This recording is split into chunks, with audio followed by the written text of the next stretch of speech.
ചന്ദ്ര രേവതിയോട് പറഞ്ഞിരുന്നു, നിനക്ക് ഞങ്ങളാണ് സ്വർണ്ണാഭരണങ്ങൾ ഇട്ട് നിന്നെ ഇങ്ങോട്ട് കല്യാണം കഴിച്ചു കൊടുക്കുന്നത്.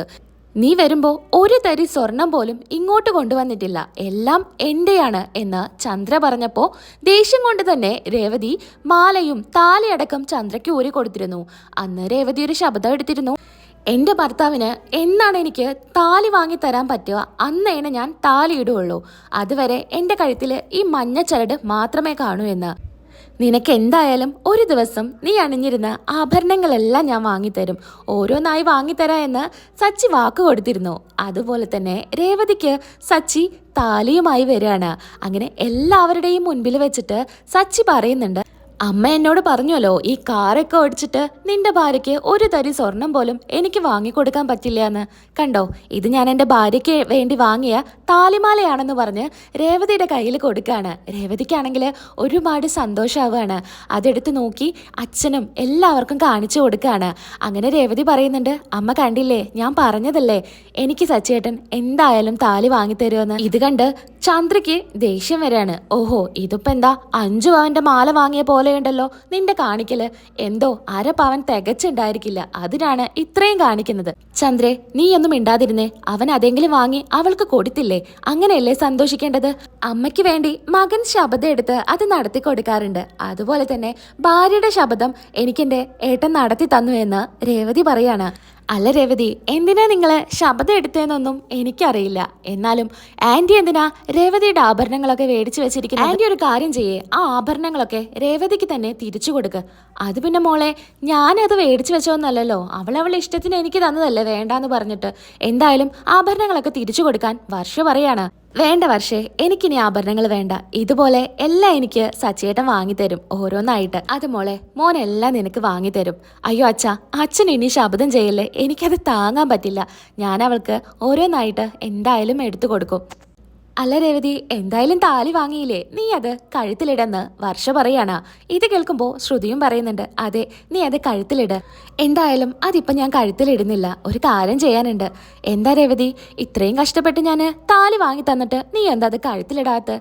അതൊക്കെ ഉണ്ട് സച്ചേട്ടാ, ഞാൻ പറയാ എന്ന് പറഞ്ഞ് രേവതി താലിയുമായിട്ട് റൂമിലോട്ട് പോവാണ്. എന്താ രേവതി, പറ എന്ന് പറഞ്ഞ് സച്ചിയും കൂടെ പോകുന്നുണ്ട്.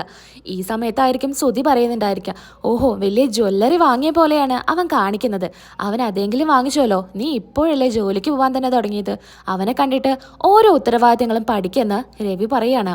രേവതിയാണെങ്കിൽ ഈ താലിയും നോക്കി ഇങ്ങനെ നിൽക്കുകയാണ് സന്തോഷത്തോടെ. അല്ല സച്ചേട്ടാ, ഇത്രയും പൈസ എവിടുന്നാ സച്ചേട്ടന് കിട്ടിയത്? ഞാൻ കരുതിയത് ഇപ്പോഴൊന്നും ഈ താലി വാങ്ങിക്കാൻ പറ്റില്ല എന്നാണ്. എവിടുന്നാ പൈസ കിട്ടിയത്? അതൊക്കെ കിട്ടി.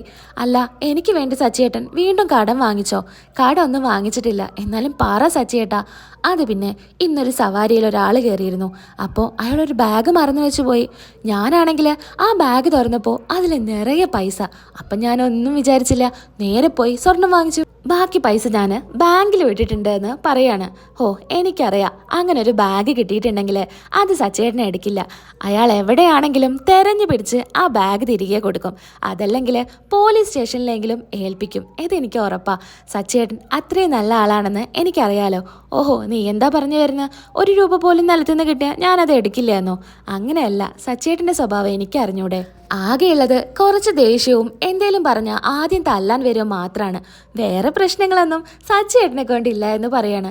ആണോ, എന്ന് ഇപ്പം നിന്നെ എനിക്ക് തല്ലാൻ തോന്നുന്നുണ്ട്, എൻ്റെ കൈ ഇത് തരിച്ചോണ്ടിരിക്കുന്നു എന്ന് പറയാണ്. ആഹാ, നിങ്ങൾക്ക് എന്നെ തല്ലാൻ തോന്നുന്നുണ്ടോ? എന്നാൽ ഞാൻ അതെന്നെ ഒന്ന് കാണട്ടെ. അങ്ങനെ സച്ചി രേവതിയെ കഴുത്തിൽ അങ്ങ് പിടിച്ച് ചുറ്റാണ്. ഞാൻ നിന്നെ അടിക്കട്ടെ ഞാൻ നിന്നെ എന്ന് പറയാണ്. അങ്ങനെ പിന്നീട് രേവതി എങ്ങനെ കയ്യിൽ ചേർത്ത് പിടിക്കുകയാണ്. അങ്ങനെ രണ്ടുപേരും കൂടെ വളരെ സ്നേഹത്തോടു കൂടി നോക്കുന്നുണ്ട്. നല്ല റൊമാൻറ്റിക് ആയിട്ടുള്ള ഒരു സീൻ തന്നെയാണ്. അങ്ങനെ പിന്നീട് കാണിക്കുന്നത്, എന്തായാലും ചെറിയൊരു തരിയാണെങ്കിലും അത് നമ്മുടെ രേവതിക്ക് സച്ചി വാങ്ങിച്ചു കൊടുത്തോല്ലോ എന്നുള്ളൊക്കെ സങ്കടത്തിൽ ശ്രുതി ഇങ്ങനെ ഇരിക്കുന്നുണ്ട്. ആ സമയത്ത് അങ്ങോട്ടേക്ക് ചന്ദ്ര വരുന്നുണ്ട്.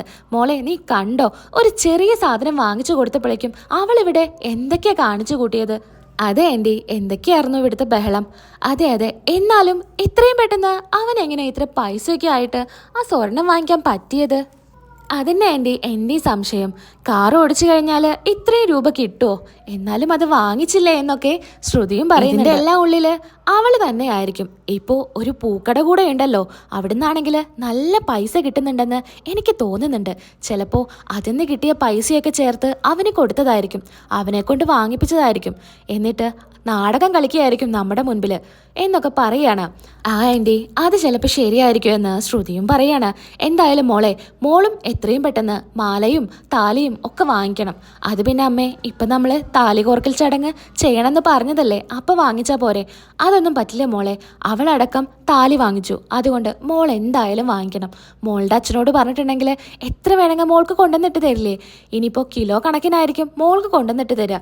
കിലോ കണക്കിനോ എന്ന് ശ്രുതി പറയുന്നുണ്ട്. എന്നിട്ട് ശ്രുതി ആലോചിക്കുന്നത് അച്ഛൻ്റെ ജോലിയാണ്. അച്ഛന് ഇറച്ചി വെട്ടായിരിക്കും ജോലി. അതിങ്ങനെ ശ്രുതി ആലോചിക്കുകയായിരിക്കും. അല്ലേ മോളെ, ഞാൻ പറഞ്ഞത് ശരിയല്ലേ? അച്ഛൻ്റെ അടുത്ത് പറഞ്ഞാൽ മോൾക്ക് സ്വർണം തരുമല്ലോ. ഇനി മോൾക്ക് പറയാൻ ബുദ്ധിമുട്ടാണെങ്കിൽ മോൾ വിളിച്ചതാ, ഞാൻ പറയാം.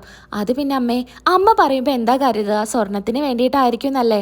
എന്തായാലും അമ്മ അത് പറയണ്ട. അത് ശരിയാണല്ലോ, അത് ഞാൻ ഓർത്തില്ല. എന്നാൽ മോൾ തന്നെ പറഞ്ഞ് സ്വർണം വാങ്ങിച്ചു വാ. വർഷയെ കണ്ടില്ലേ? വർഷയ്ക്ക് ആവശ്യത്തിൽ കൂടുതൽ ആഭരണങ്ങളുണ്ട്. ഇനി അവരുടെ മുൻപിൽ എൻ്റെ മോള് ഒട്ടും കുറയണ്ട. അച്ഛൻ്റെ അടുത്ത് പറഞ്ഞ് സ്വർണം വാങ്ങിച്ച് എല്ലാം കഴുത്തിലിട് എന്നൊക്കെ ചന്ദ്ര പറയാണ്. എന്നാ സങ്കടത്തോടെ ശ്രുതി നിൽക്കുന്നുണ്ട്. ശ്രുതി എന്നിട്ട് മീരയോട് ചെന്ന് പറയുന്നുണ്ട്, മീരെ, ഇനി ഞാൻ എന്താ ചെയ്യേണ്ടെന്ന് എനിക്കറിയില്ല. എല്ലാം കൊണ്ടും ഞാനാകെ പെട്ടുപോയ അവസ്ഥയിലാ. ഇപ്പോൾ അമ്മായിമ്മ പറയുന്നത് സ്വർണം വേണമെന്നാ. ഇത് കേട്ടാണെങ്കിൽ പൊട്ടിച്ചിരിക്കുകയാണ് മീര. നീ എന്താടി ചിരിക്കുന്നത്? എൻ്റെ സങ്കടം പറയുമ്പോൾ നിനക്ക് ചിരി വരികയാണോ? അത് പിന്നെ എനിക്ക് ചിരി വന്നു പോയതാ. നീ ഇനി എത്രയൊക്കെ മറച്ചിട്ടുണ്ടെങ്കിലും ഒരു ദിവസം എല്ലാ സത്യങ്ങളും എല്ലാവരും അറിയും. എത്രയൊക്കെ നീ മറയ്ക്കാൻ ശ്രമിച്ചാലും അത് വീണ്ടും വീണ്ടും തുറന്നു തന്നെ വരും. ആ തള്ളയ്ക്കാണെങ്കിൽ ഏതു നേരം സ്വർണം പണം എന്നൊരു വിചാരം മാത്രമേ ഉള്ളൂ. ഞാനിനി എവിടെ പോയിട്ടാ സ്വർണ്ണം എടുക്കുക? ഇനി എങ്ങനെയെങ്കിലും താലി കോർക്കൽ ചടങ്ങിൻ്റെ സമയത്ത് സ്വർണ്ണം എടുക്കാമെന്ന് പറഞ്ഞ് പിടിച്ചു നിൽക്കാം, അല്ലാണ്ട് വേറൊരു മാർഗമില്ല എന്ന് ശ്രുതി പറയാണ്. ഈ സമയത്ത് അങ്ങോട്ടേക്ക് പി എ വരുന്നുണ്ടായിരിക്കും. പി എ പറയുന്നുണ്ട്, എനിക്ക് തരാനുള്ള ഈ മാസത്തെ പൈസ നീ തന്നില്ലല്ലോ. ഞാൻ തന്നെ ഒരുപാട് പൈസയ്ക്ക് പ്രശ്നത്തിലാണ് നിൽക്കുന്നത്. അതിൻ്റെ ഇടയിൽ നീ കൂടെ വന്നെന്നെ ബുദ്ധിമുട്ടിക്കല്ലേ. അതൊന്നും പറഞ്ഞിട്ട് കാര്യമില്ല. എന്തായാലും എനിക്കെൻ്റെ പൈസ കിട്ടിയേ പറ്റൂ. എൻ്റെ ഭാര്യയെയും എൻ്റെ കുഞ്ഞിനെയും നീ എന്നിൽ നിന്ന് ഒഴിവാക്കി, എൻ്റെ ജോലി വരെ പോയി. അതുകൊണ്ട് നീ തന്നെ എനിക്ക് പൈസ തന്നേ പറ്റൂ എന്ന് പറയാണ്. എന്തായാലും നീ ഇപ്പോൾ പോ, നിൻ്റെ പൈസ ഞാൻ എന്തായാലും നിനക്ക് തരാം എന്ന് പറയാണ്. അങ്ങനെ പിന്നീട് കാണിക്കുന്നത് വളരെ സന്തോഷത്തോടു കൂടി രേവതിയും സച്ചിയും അമ്പലത്തിലോട്ട് പോവാണ്. സച്ചിക്കൊരു സർപ്രൈസ് കൊടുക്കാൻ വേണ്ടിയിട്ടാണ് അമ്പലത്തിലോട്ട് പോകുന്നത്. സച്ചി ചോദിക്കുന്നുണ്ട്, എങ്ങോട്ടാ രേവതി നമ്മൾ പോകുന്നതെന്ന്. അതൊക്കെയുണ്ട്, നിങ്ങൾ നേരെ പോ, ഞാൻ വഴി പറഞ്ഞു തരാം എന്ന് പറയാണ്.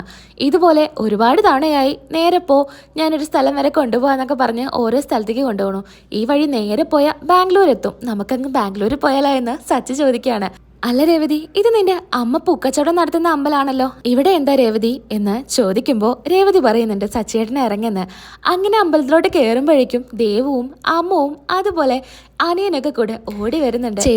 ചേച്ചി അന്ന് പോയിട്ട് പിന്നെ ഒരു വിവരവും ഇല്ലല്ലോ, ഒരു ദിവസം നിൽക്കാനൊക്കെ വരണം കേട്ടോ എന്നൊക്കെ ദേവു പറയുന്നുണ്ട്. അങ്ങനെ സച്ചിയേട്ടൻ വാങ്ങി തന്ന താലി അമ്മയ്ക്ക് കാണിച്ചു കൊടുക്കുകയാണ്. അമ്മേ, ഇതാണ് സച്ചിയേട്ടൻ വാങ്ങി തന്ന താലി. അങ്ങനെ ഒരുപാട് സന്തോഷത്തോടു കൂടി അമ്മ അതെടുത്ത് നോക്കുന്നുണ്ട്.